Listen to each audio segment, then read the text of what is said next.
Bonjour à tous et bienvenue. Si vous êtes ici, c'est peut-être que vous avez vu la vidéo sur la chaîne Passé Sauvage, dans laquelle je vous présentais l'abri Pendymoon. Et donc maintenant, on passe à l'entretien avec Didier Binder, qui est archéologue et en charge des fouilles qui ont eu lieu, maintenant elles sont terminées, de l'abri Pendymoon.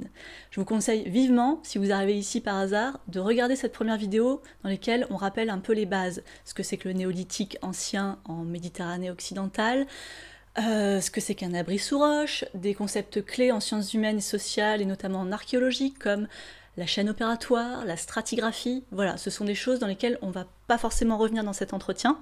Donc, à moins que vous vouliez faire un truc un peu rock'n'roll, je vous conseille vivement d'aller d'abord regarder cette vidéo sur ma chaîne et de revenir sur la chaîne d'Écosciences pour cette suite, cet entretien.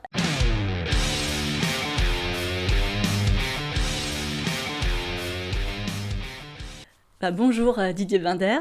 Vous êtes donc directeur de recherche émérite depuis pas longtemps, apparemment, au CNRS et rattaché au laboratoire CEPAM à Nice. Donc CEPAM, c'est pour Culture et Environnement, Préhistoire, Antiquité, Moyen-Âge, qui est donc un laboratoire CNRS, Université Côte d'Azur. Et donc cet entretien fait suite à une vidéo pour laquelle vous avez relu le script, vous l'avez validé sur l'abri Pendymoon, dont vous avez dirigé les fouilles durant plusieurs années. Et alors ce site a révélé un nombre de céramiques important, mais qui surtout présente une technique de montage originale par patch spiralé. Donc peut-être que dans un premier temps, même s'il y a une vidéo qui porte là-dessus, est-ce qu'on peut présenter très rapidement le site, au moins donner les repères géographiques, chronologiques, et peut-être parler un tout petit peu de ce que ça signifie le premier néolithique en Méditerranée occidentale. Merci de m'accueillir dans votre émission. Ce site de Pendymoon, en effet, nous l'avons fouillé pendant plusieurs années, en plusieurs étapes. C'est d'abord un site qui a été fouillé dans les années 50 par l'équipe du musée d'anthropologie de Monaco, et donc qui a révélé à ce moment-là une très importante stratigraphie. On a d'épais dépôts correspondant à des occupations qui se sont déroulées pendant la totalité du néolithique, pratiquement. Donc, au milieu des années 80, nous avons repris cette fouille et nous l'avons interrompu ensuite et poursuivi de nouveau à la fin des années 90. Donc c'est un abri sous roche, c'est un pied de falaise avec finalement un surplomb très peu prononcé et qui se trouve donc à pratiquement 700 mètres d'altitude au-dessus de la ville de Menton. C'est un très bel endroit, un très beau panorama, assez contrasté, très typique des Alpes-Maritimes, avec des reliefs très violents, avec la montagne avec les pieds dans l'eau. Donc c'est tout à fait typique de cette région. Et ce site est effectivement très important, puisqu'on a pu y trouver des dépôts donc des premiers paysans qui ont colonisé en fait donc la Méditerranée occidentale. Donc c'est des dépôts qui datent pour les plus anciens des alentours de 5700, 5750 avant notre ère, donc qui ont 7500 ans. Hein. 7700 ans, pardon, à présent. Et donc, on observe à partir de là une évolution de ce néolithique avec plusieurs étapes successives, plusieurs phases d'habitat successives, plusieurs étapes chronoculturelles donc, qui vont s'égrener pendant plusieurs millénaires jusque pratiquement le milieu du 4e millénaire avant notre ère. Donc, son important dépôt, une stratigraphie qui est relativement bien conservée, très épaisse, avec beaucoup de vestiges matériels. C'est vrai que les relevés stratigraphiques, notamment de l'article, je crois, de 2017 ou de 93, je ne sais plus, il y a un article que vous m'avez envoyé où il y a vraiment une très très belle stratigraphie. C'est rare pour un site aussi ancien de pouvoir avoir une telle... C'est le grand avantage des sites en grotte ou sous abri, c'est qu'effectivement, ils sont relativement bien protégés de l'érosion et donc l'accumulation est relativement bien conservée, relativement bien préservée. Alors, effectivement, un des intérêts de ce site, c'est qu'il est très très riche en céramique Pourquoi? Parce qu'on y a produit énormément de céramique. On est à proximité de dépôts marneux qui s'altèrent en terre argileuse et qui sont parfaitement adaptés à la production céramique.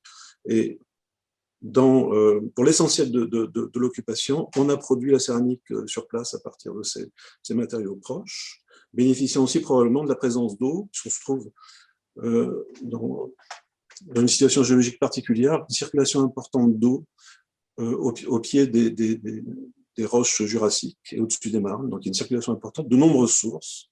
Donc, ce sont des conditions qui sont très favorables à l'installation de potiers et à la production de céramique. Donc, pour autant, les toutes premières céramiques sont en partie fabriquées sur place et en partie fabriquées avec des terres qui sont importées d'ailleurs ou des vases importés d'ailleurs. Alors ça, c'est vraiment une des caractéristiques de ce site, c'est l'abondance de la documentation céramique. Et c'est une céramique qu'on a évidemment regardée sous tous ses angles, à la fois donc dans une perspective qui est technologique, c'est-à-dire une perspective qui est systémique, qui regarde l'ensemble du système de production, depuis l'acquisition des matériaux jusqu'aux usages, y compris en utilisant les méthodes de caractérisation chimique, d'archéologie biomoléculaire, et en passant évidemment par les étapes de façonnage et de décoration. Parce que notamment pour le néolithique le plus ancien, là, le décor a beaucoup d'importance. Alors, c'était une de mes premières questions. C'était justement, on est habitué en archéologie à étudier la poterie de manière stylistique, par typologie.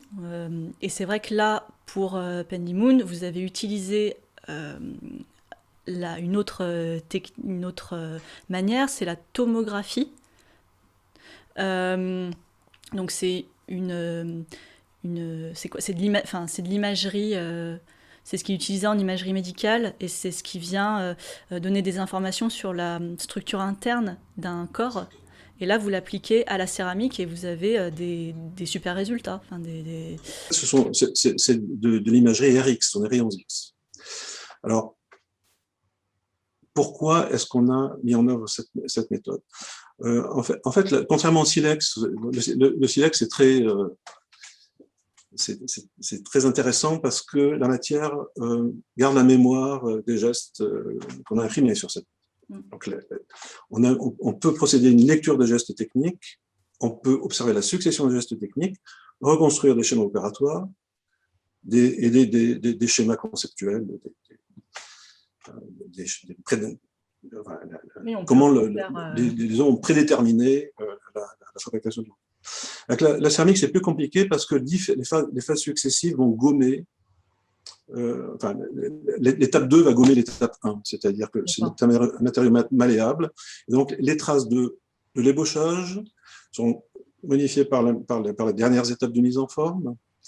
Les traitements de surface vont encore modifier, vont de nouveau modifier, régulariser, etc. Donc, la visibilité des gestes techniques n'est pas du tout de même nature. Alors, pour la plupart des poteries, ça fait des années qu'on développe l'approche technologique, mais on a pu, pour la plupart des poteries néolithiques européennes notamment, bénéficier de registres ethnographiques très consistants et retrouver assez facilement sur les poteries des séquences de gestes et des caractères diagnostiques qui permettaient de renvoyer à ces référentiels ethnographiques.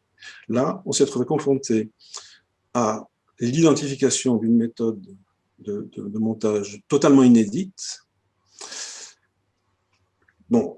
qui a pu être lue partiellement avec les cadres interprétatifs qu'on utilise pour les méthodes classiques, les méthodes des colombins superposés ou des plaques, mais avec même des points qui restaient, qui méritaient qu'on fasse un effort dans l'amélioration du régime de la preuve.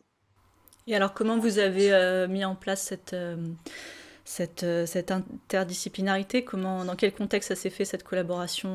Donc ça, c'est dans le cadre. Alors, bien entendu, les fouilles elles-mêmes, elles sont autorisées, financées, soutenues par le ministère de la Culture, par le conseil départemental, par le CNRS, et par toute une série d'acteurs institutionnels. Mais pour le développement ensuite des analyses, pour le traitement des données, on a eu la chance de bénéficier d'un soutien de l'Agence nationale de la recherche, de l'ANR, qui nous a permis de mettre en place ce projet spécifiquement dirigé vers la compréhension des chaînes opératoires céramiques et du sous-système technique céramique dans son ensemble.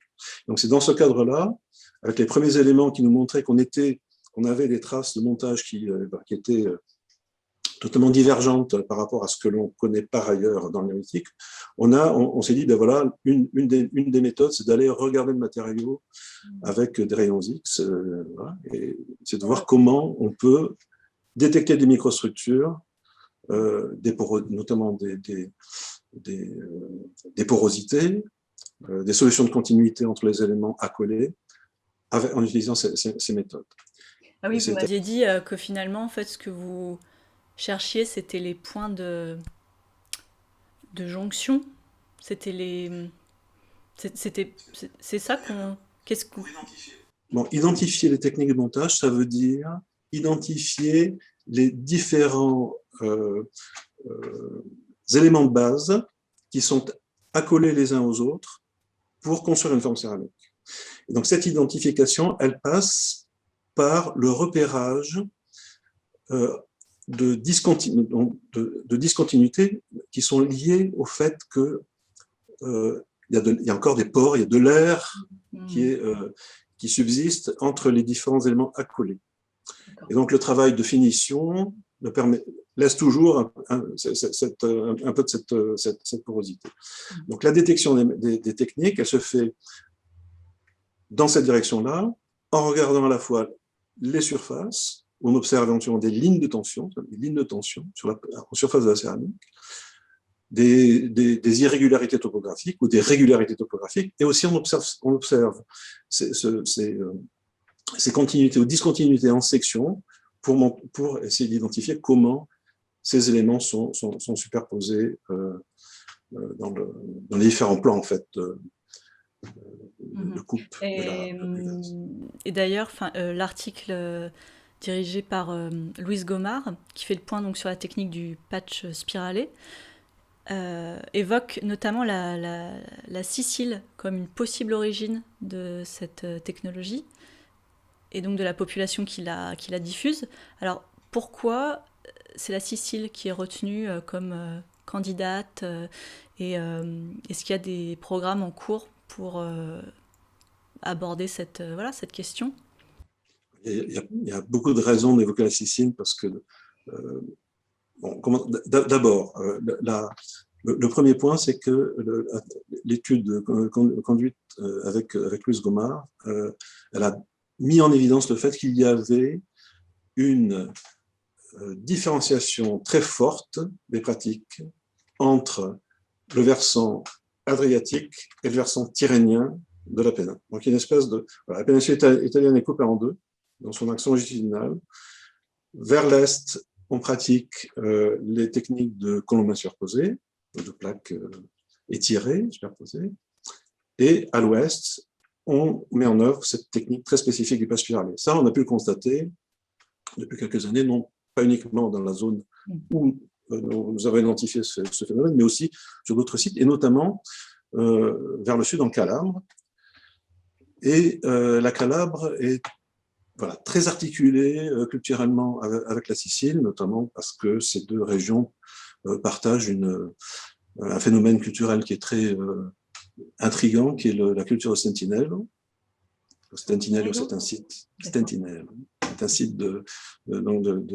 sicilien, et qui présente à la fois une production céramique assez flamboyante, mais aussi des outillages lithiques tout à fait incroyables, façonnés à partir de grandes lames débitées par pression, levier, qui viennent des Monts Hébléens. Donc c'est vraiment un lieu d'intérêt particulier.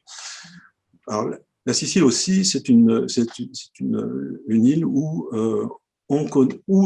les derniers chasseurs-cueilleurs sont relativement bien documentés. On a une bonne visibilité de ces derniers chasseurs-cueilleurs qui appartiennent au complexe on appelle le complexe des lames et des trapèzes, mésolithique à lames et trapèzes. D'accord. Et donc, qui caractérise la deuxième moitié du 7e millénaire avant notre ère, et puis qui va déborder sur le Sicile. Et puis, bon, il y a une abondance de sites en Sicile qui est assez étonnante. Et en fait, le problème, c'est qu'on ne connaît très peu de choses relatives à l'évolution, à la mise en place de ce néolithique sicilien et son évolution. En fait, il y a quelques fouilles de très haute qualité, mais pas en nombre suffisant, et donc il y a toute une série de questions qui se posent en Sicile. Et donc c'est à partir de la Calabre qu'on interroge, si vous voulez, la Sicile, parce que potentiellement, ça a pu être un lieu d'implantation pionnière du néolithique, disjointe de l'implantation apulienne, donc dans la région des Pouilles, et de la Dalmatie. Voilà, il n'est pas impossible, on n'a pas d'éléments. Donc c'est un questionnement. La Sicile, c'est une zone, une terra incognita sur laquelle il faudrait effectivement développer des projets. Bah justement, c'est une question qui peut faire une suite à ce qu'on vient de dire, justement.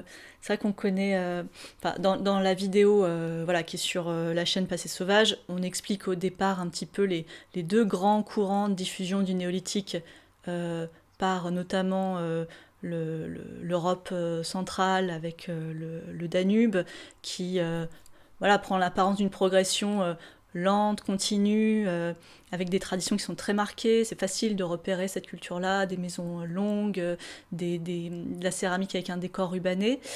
Alors que, visiblement, la néolithisation par voie de mer, par la Méditerranée, a l'air d'être beaucoup plus complexe. Il y a toujours des contre-exemples. C'est pas une, c'est pas, il n'y a pas de ligne directionnelle.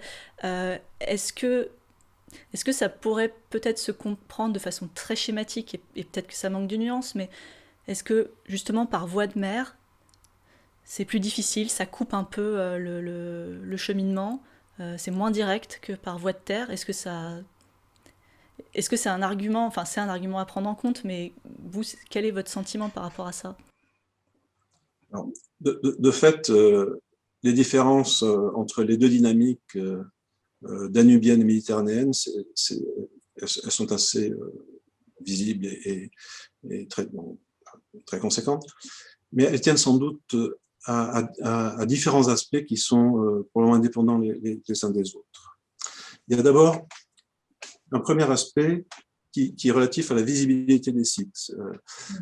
Le monde danubien, c'est un milieu ouvert, c'est un milieu plein, avec finalement une très forte visibilité de l'impact humain sur le paysage. Et le monde méditerranéen, c'est un monde qui est très cloisonné, voilà, très morcelé, et où on n'a pas cette vision d'une continuité. Voilà, c'est complètement différent comme physiographie, en fait. Donc ça, c'est un premier élément.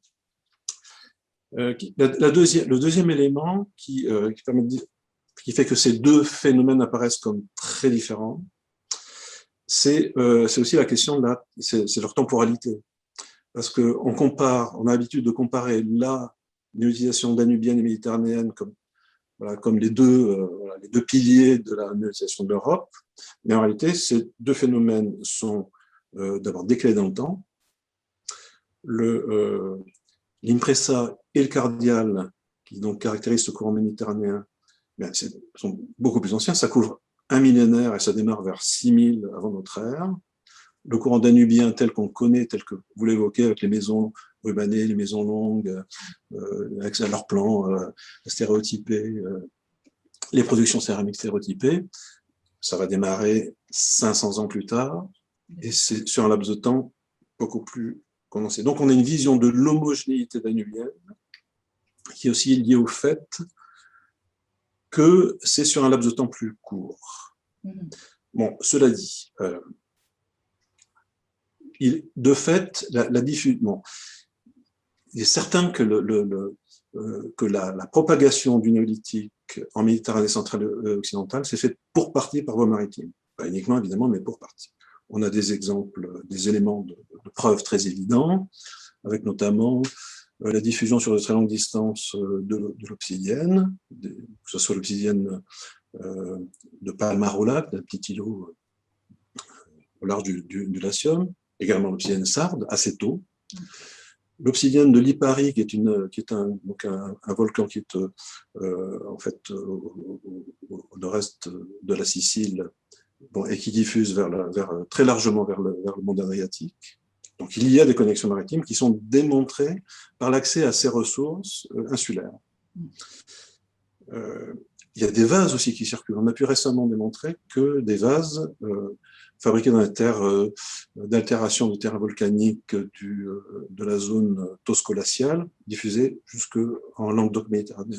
Donc il y a des évidences de circulation maritime. Après, il est certain qu'il y a des interactions très fortes entre des groupes qui sont distants géographiquement. Donc ça, c'est effectivement des connectivités qui ne sont pas celles qu'on observe en Europe tempérée. Ce sont des réseaux, des jeux d'interaction qui sont assez spécifiques et qui justifient probablement une diffusion très rapide des groupes pionniers, mais aussi qui interdit pas du tout qu'il y ait des effets de réciprocité. C'est-à-dire que voilà, il ne faut pas imaginer un processus unique, linéaire, univoque, mais sans doute un jeu d'interaction très complexe. Et ça explique sans doute cette mosaïque culturelle qu'on observe tout au long du 6e millénaire et au-delà. On n'observe peut-être pas de la même manière en contexte continental. Cela dit, encore une fois, il y a la dimension temporelle qu'il faut prendre en compte. C'est-à-dire qu'on voit une mosaïque, mais on a toujours des difficultés à comprendre ce qui, dans cette mosaïque, procède de spécificités propres à un groupe culturel qui se serait détaché des autres et qui aurait évolué, qui aurait développé ses propres signes, ses propres façons de faire. Et puis ce qui procède aussi de l'évolution dans le temps, de phénomènes beaucoup plus complexes dans le temps, une évolution buissonnante plus complexe. Mais de fait, la diversité, je pense qu'elle s'explique bon, c'est un fait à peu près entendu, elle s'explique très largement par le fait qu'il n'y a pas de avoir des déplacements très rapides de groupes et des aspects de métissage, de mélange culturel hors de contrôle. Après, il y a aussi le fait qu'on a une vision de ce monde méditerranéen qui est très partielle, encore une fois, pour des raisons de visibilité des sites, c'est le point que j'évoquais tout à l'heure, c'est-à-dire que la remontée du niveau de la mer interdit totalement l'accès à toute une série de sites côtiers qui étaient sans doute des sites importants et qui jouent un rôle fondamental dans les premières. On les compare, enfin, on compare tout le temps, culture danubienne et diffusion par le Danube et par la Méditerranée, mais c'est presque pas comparable finalement. Enfin, c'est juste le terme néolithique qui apporte un petit peu de lien, mais oui, si au niveau de la chronologie, il y a de grands écarts et au niveau des fouilles qui sont possibles ou pas de faire. On est dans des mondes qui sont différents, en dépit du fait que ces premiers fermiers, ils ont des origines semblables, là, ici et là, puisque ces deux embranchements, en fait, ils résultent d'une primo-diffusion du néolithique dans le monde enneigé, en périphérie de l'Égée. Et donc c'est là que s'élabore sans doute un prototype qui ensuite va se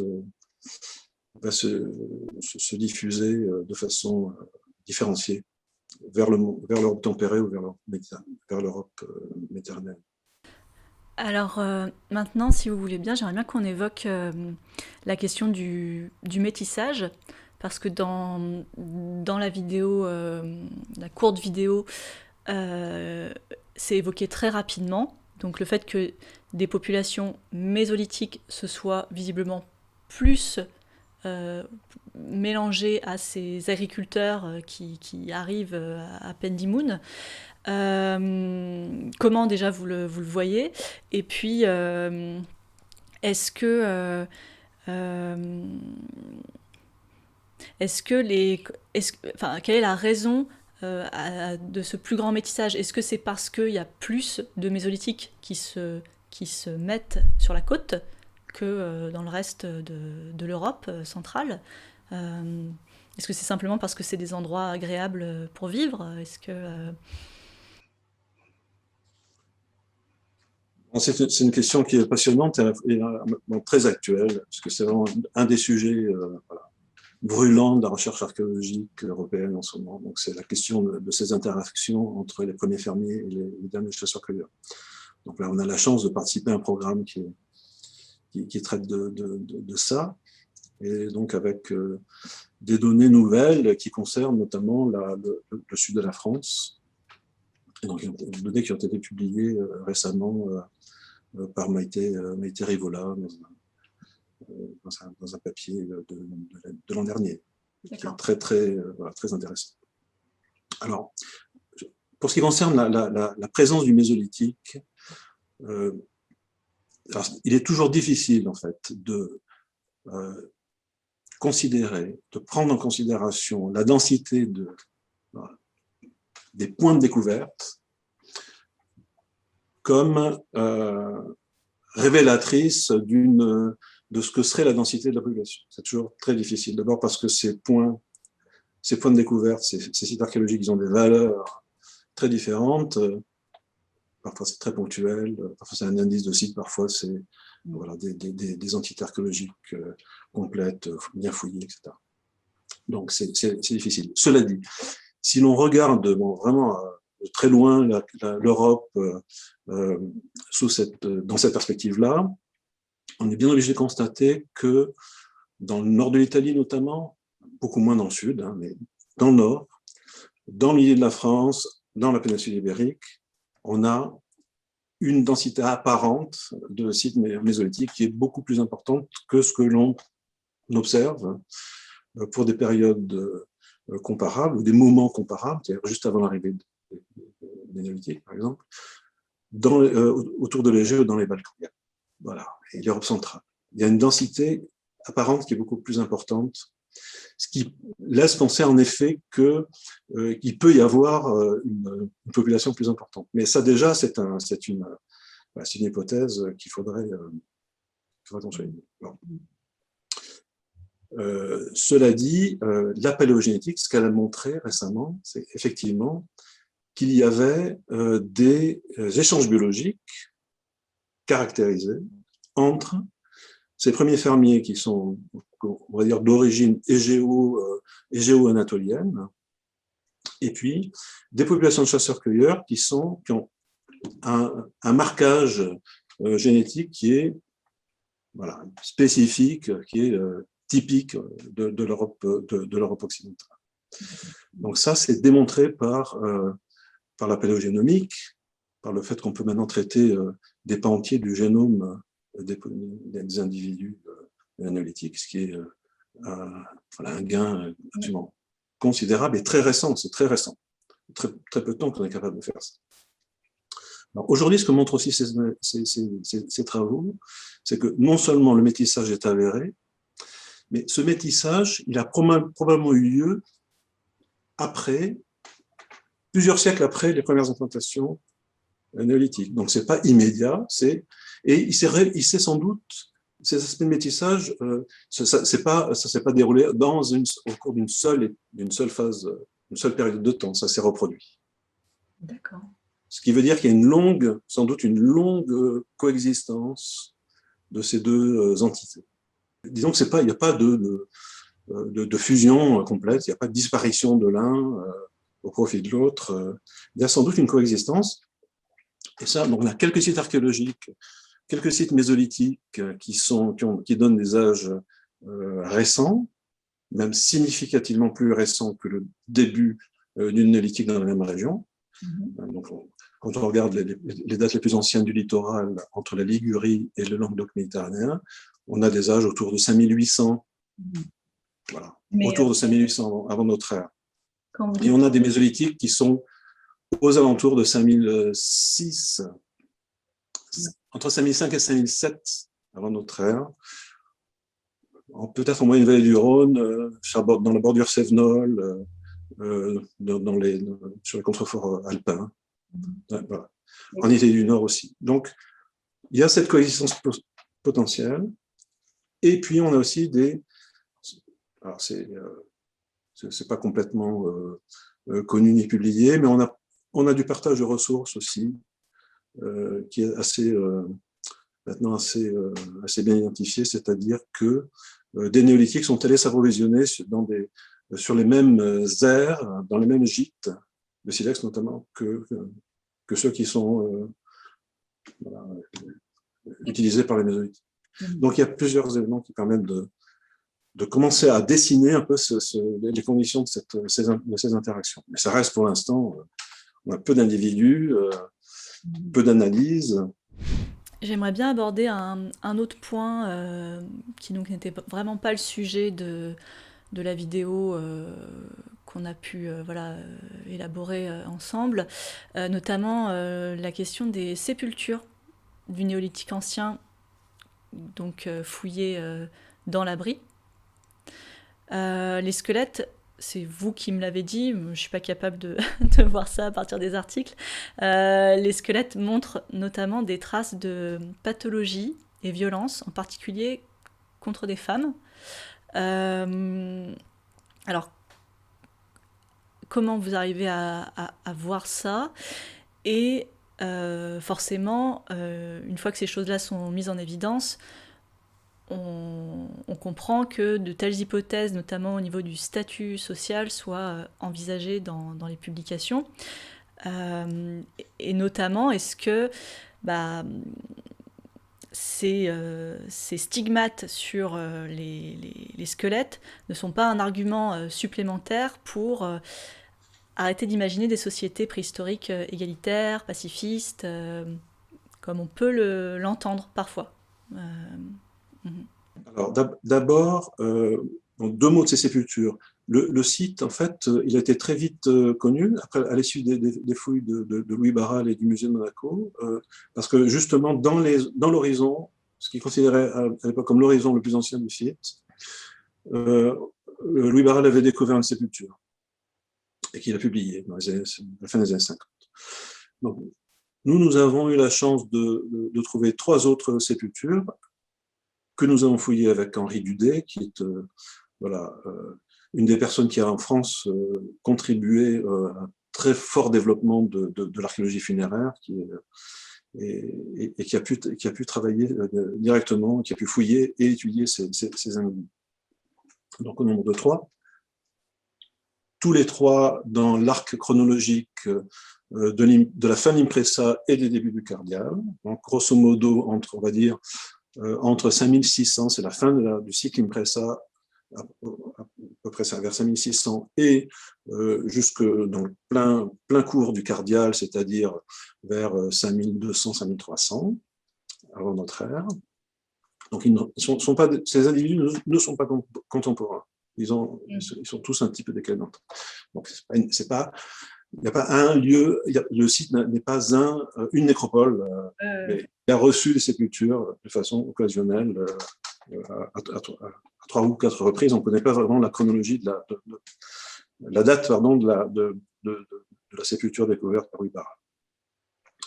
Donc, Henri Dudet a tout de suite déterminé à la fouille que ces individus présentaient des traces de traumatisme assez importantes.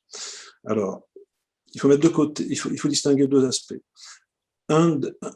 L'une des personnes Numélas, une femme, elle montre vraiment des traces de violence, c'est-à-dire qu'elle a reçu un choc sur l'os frontal, sur le crâne, qui a probablement été la cause de la mort. C'est un choc très violent.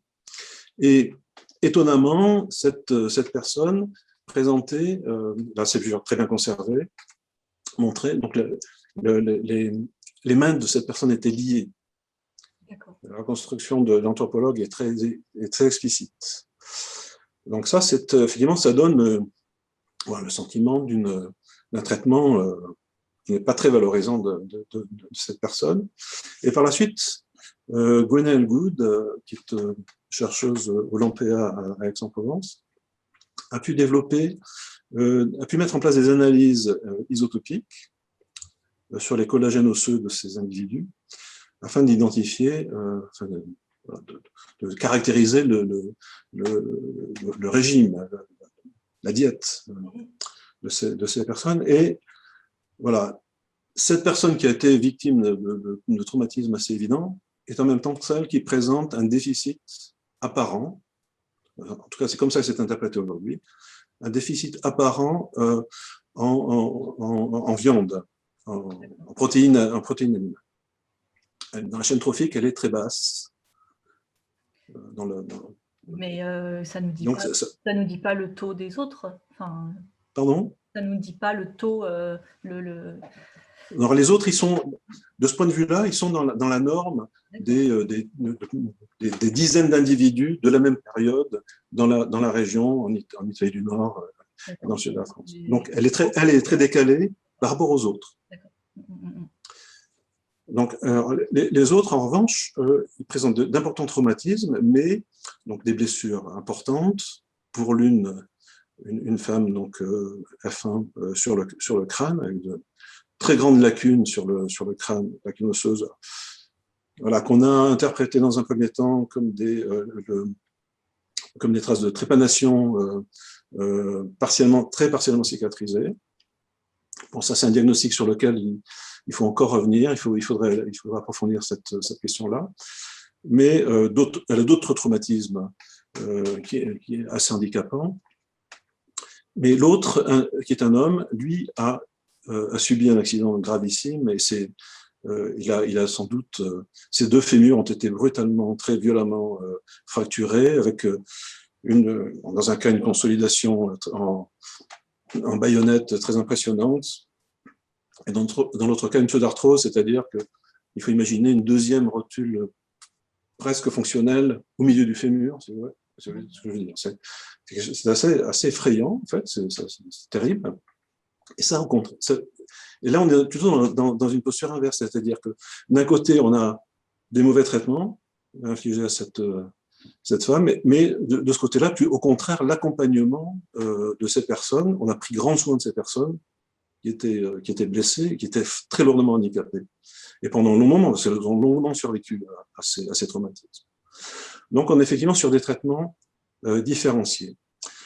Cela dit, il faut être prudent parce d'abord, on a très peu d'individus et on ne doit pas forcément considérer que ces sépultures, elles sont représentatives des modes funéraires de la population. Et j'en tiens pour preuve le fait que depuis quelques années, que ce soit en Ligurie ou en Provence orientale, on a reconsidéré des séries ostéologiques sur lesquelles on a pu procéder à des dates directes, des séries qu'on a pu caler justement dans le 6e millénaire avant notre ère, et on se rend compte que probablement il y a des sites qui sont dédiés aux dépôts funéraires. Alors c'est le cas en Ligurie, près des Arénées Candides, c'est le cas de l'Arma dell'Aquila, qui est tout proche, un site qui a été publié récemment par Paolo Biaggi et son équipe, qui est vraiment un site dédié à des dépôts, largement à des dépôts funéraires, et puis un site que notre équipe a publié, qui avait été fouillé très anciennement dans la région de Cannes, à Mougins, en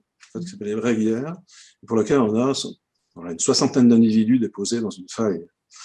Et donc, voilà. Et ce qui veut dire et là, on n'a pas cette vision un peu troublante de pathologie prononcée, de violence, etc. On n'a pas cette vision-là. Après, c'est vrai qu'il faut peut-être rappeler que ce site, c'est un abri, enfin, c'est une grotte bergerie, donc c'est pas forcément représentatif d'un quotidien sur le long terme. C'est un endroit où on va et on reste un certain temps, mais donc c'est pas c'est à part dans les sites. Comme tous ces sites en grotte ou sous-abri, ne sont pas des sites où on a vécu en permanence, ce sont des sites qui correspondent à des occupations temporaires, peut-être dans certains cas saisonnières, donc Voilà, donc pour l'estive, dans certains cas, pour la mise bas des moutons, dans d'autres cas, pour d'autres activités, y compris des activités artisanales, je pense à la poterie. Bon, choses. Donc, éventuellement, sans doute temporaire, parfois saisonnière, parfois aussi spécialisée. Et donc, ces sites, ils vont, en fait, s'intégrer à tout un réseau de sites qui eux-mêmes ont leur spécificité et et donc l'idée, c'est qu'effectivement, ces sites, ils vont s'articuler autour d'un point de rassemblement plus central. On peut appeler ça un village, on peut appeler, dans l'imagerie néolithique, c'est le village avec les, les maisons empisées en torchis, montées sur poteaux, etc. Dont on connaît quelques exemplaires, c'est une réalité par ailleurs, mais qui est difficilement accessible, notamment dans des régions comme la Provence orientale, la Ligurie, où effectivement, la montagne a les pieds dans l'eau, il y a très peu d'espace ouvert, et les possibilités d'identifier ces sites centraux, entre guillemets, est totalement obérée par le fait que l'urbanisation littorale est totale. Oui, on ne peut pas fouiller. Et c'est évidemment là, sans doute, où les Romains se sont installés ensuite, que les Néolithiques se sont installés. C'était dans les espaces les plus favorables. Oui, parce qu'avec un site comme celui-ci, on aurait envie d'aller fouiller dans la plaine et d'essayer de trouver le camp, enfin le point de départ, quoi, avant d'aller grimper en haut dans la montagne. Mais oui, vous pouvez pas. Non, je pense que voilà, ces sites, ils ont une existence théorique seulement. C'est-à-dire qu'ils sont pas. Bon, c'est pas tout à fait juste parce qu'on a dans les années 70, j'ai pu fouiller à Nice sur une des terrasses du Var un tout petit lambeau de site de plein air qui date des tout débuts justement du néolithique à céramique imprimée, Impressa. Voilà, une toute petite partie, quelques mètres carrés, et donc on n'a absolument pas la vue de vue précise sur ce qu'est ce site, sa fonction, sa nature, est-ce qu'il y avait des maisons, est-ce qu'il n'y en avait pas. Mmh. Mmh. Et encore une fois, donc, ces sépultures, on voit qu'il y a des comportements, des traitements différenciés. Pour autant, c'est difficile d'utiliser ces exemples-là pour déclarer que la société est fondée justement sur ces différenciations-là.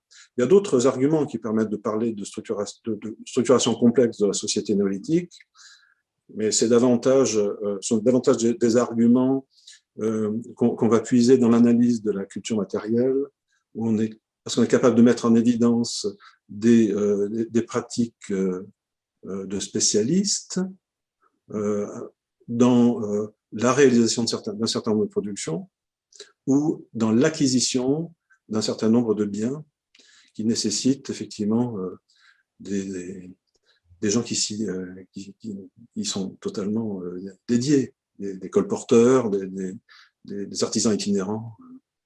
Donc ça c'est la partie la plus visible de la segmentation sociale néolithique, sans doute. Davantage que les restes humains eux-mêmes qui sont trop difficiles, alors, dont on ne peut pas évaluer très correctement la représentativité. Dernière question. On y a répondu en partie, c'était notamment sur la situation de l'abri en altitude, qui sert de bergerie, mais c'est vrai qu'on a beaucoup parlé donc, des céramiques, de la vaisselle, et pas du tout de ce que contiennent notamment les céramiques, c'est-à-dire l'alimentation, les restes. Le site a livré des ossements animaux, des graines carbonisées, des glands, des céréales. Est-ce que c'est toujours la même question, est-ce que c'est représentatif du régime, de l'alimentation et du mode de vie des premiers agriculteurs, ou est-ce que, encore une fois, c'est une alimentation qui se cale sur ce trajet-là en altitude, cet emplacement-là avec des animaux, ou est-ce que c'est les animaux, notamment des moutons, qui coincent dans leur laine des végétaux qui n'ont rien à faire ici et dont les humains se fichent complètement. Non, là, avec ce site de Panimoun, on a la chance d'avoir une très jolie documentation sur les débuts de l'agropastoralisme en Méditerranée occidentale. Voilà, on a vraiment des traces évidentes de domestication animale, notamment de moutons. La chèvre apparaît plus tard, un peu plus tard, dans le cours du 6e millénaire, pas au début de l'implantation. Bon, cette domestication, elle est attestée donc, à la fois par les restes osseux qui sont bel et bien présents, identifiés sans équivoque, mais aussi elle est attestée par le fait que les fumiers animaux minéralisés contribuent très largement à la sédimentation. C'est pour ça qu'on parle de grotte bergerie, parce que la composante des déjections animales dans la fraction minérale est très, très significative. Donc ça, c'est un premier point. Le deuxième point, c'est que pour cette première étape de l'impressa, ce qu'on appelle l'impressa, les premiers aspects du néolithique ceramique imprimé dans le nord-ouest de la Méditerranée, on a un joli cortège de plantes cultivées qui sont à la fois des blés vêtus, notamment de l'amidonier, et aussi des orges, également, sûrement vêtus, je pense.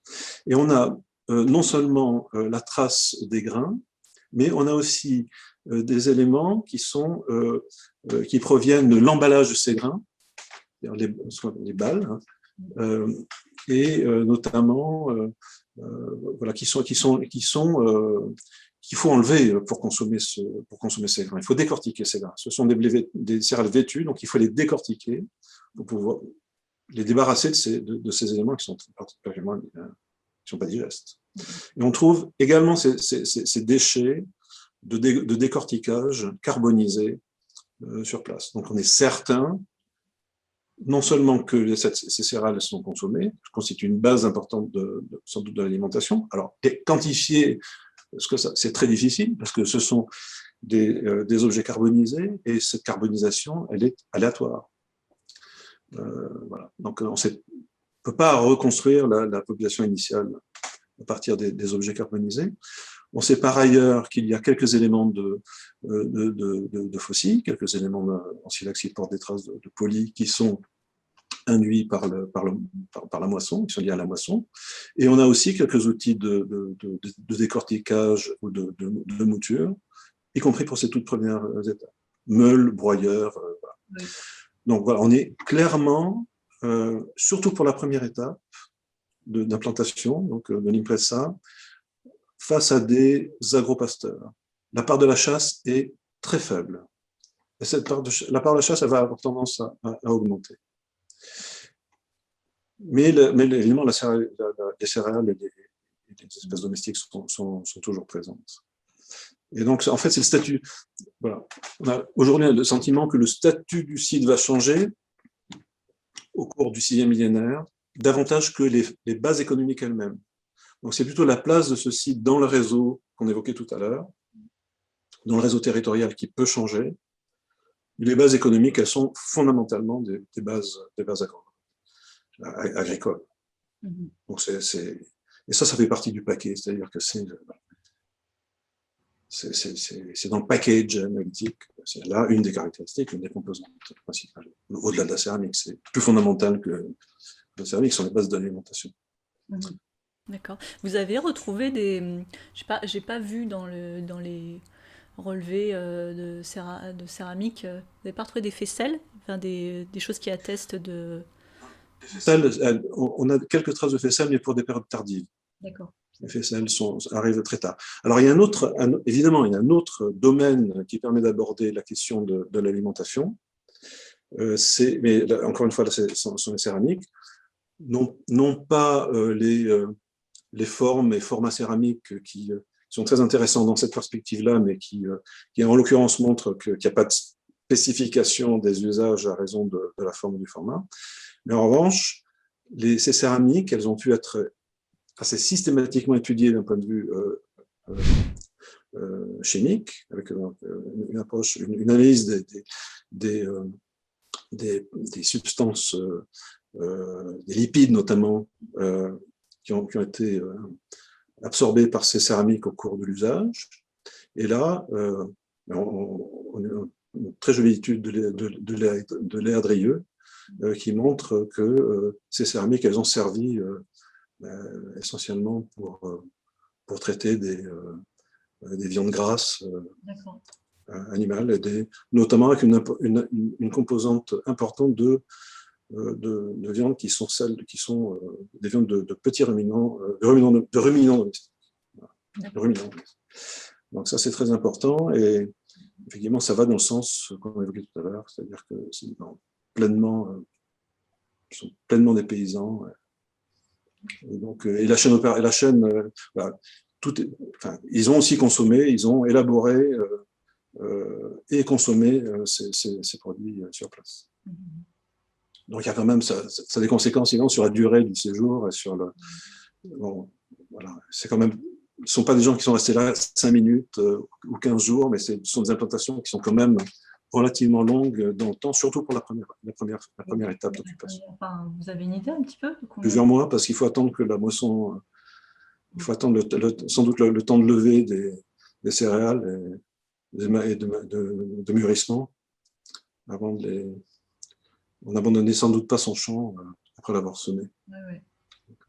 C'est la fin de cette vidéo, merci beaucoup de l'avoir regardée. Si vous avez des questions, vous pouvez utiliser les commentaires. J'espère en tout cas qu'elle a pu répondre à quelques-unes des questions que vous pouviez encore vous poser à la fin de la vidéo sur la chaîne Passé Sauvage. N'oubliez pas de liker, commenter cette vidéo et de la partager. Ça a été en tout cas un grand plaisir pour moi de collaborer une nouvelle fois avec Écosciences Provence-Alpes-Côte d'Azur et de pouvoir travailler avec Didier Binder, dont j'apprécie grandement les travaux. Je vous dis salut et à la prochaine.